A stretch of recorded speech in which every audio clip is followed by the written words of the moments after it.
Hi, everybody. It's Tuesday today, and we're in Job chapter 20, verse 20.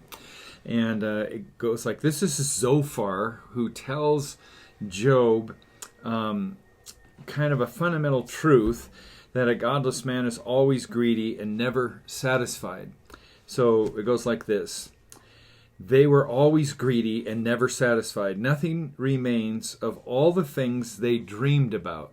Now that's a fundamental truth. Back in chapter Luke, a man comes to Jesus and tells him that Jesus needs to tell his brother that he needs to share with him. And it goes like this. This is from Luke chapter 12, beginning at the 13th verse. It says, Then someone called from the crowd, Teacher, please tell my brother to divide our father's estate with me. Jesus replied, Friend, who made me a judge over you to decide such things as that? And then he said, Beware, guard against every kind of greed. Life is not measured by how much you own. So, here is a fundamental truth. First of all, the fundamental truth is that the Bible has to teach us is to be satisfied with what you have instead of always wanting more, always wanting more. That was a problem that I had. We spent money on cars that we shouldn't have. And it wasn't until I took the Dave Ramsey course that I realized how destructive that was. And I've since been learning to be happy with what I have. Now, what I have is so much that more than I ever deserve. But the secret to life, to happiness in life, is being satisfied with what you have, being satisfied where you are and what you're doing, instead of always looking for something better. When you are always looking for something better, what that does is it always creates tension in you. And you rarely are giving thanks for the things that you do have or the things that you're doing. When you are thankful and satisfied with what you have, then you are more satisfied, more at ease, more at peace, and more likely to give thanks to God for all that He has given you.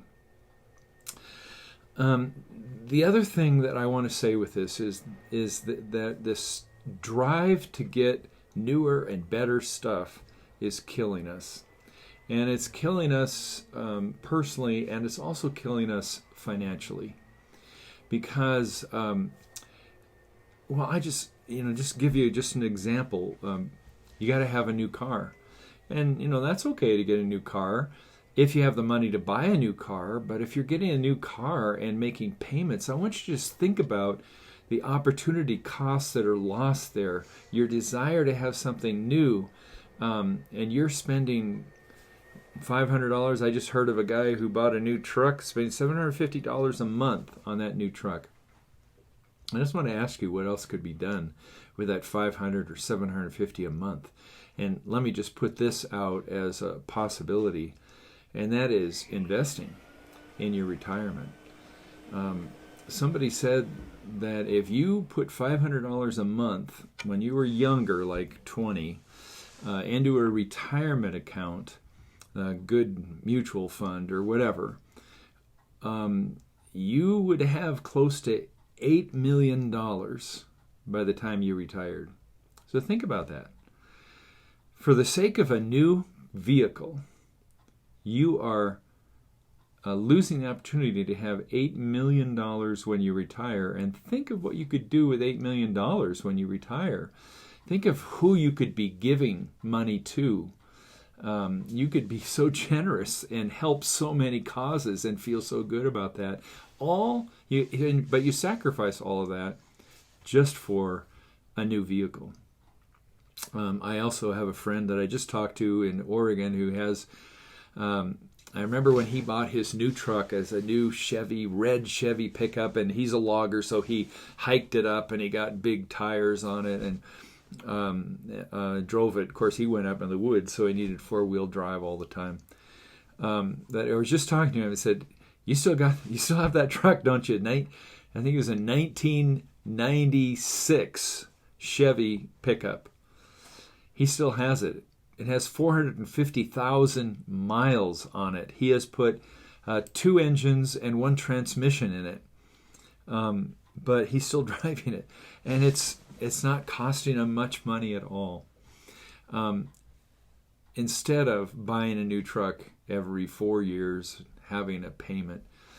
So our lack of being happy with what we have gets involved, gets in the way of our happiness and our peace, and also our ability to help others. If you take my $8 million example, and like Dave Ramsey says, let's say I'm half wrong and you only have $4 million.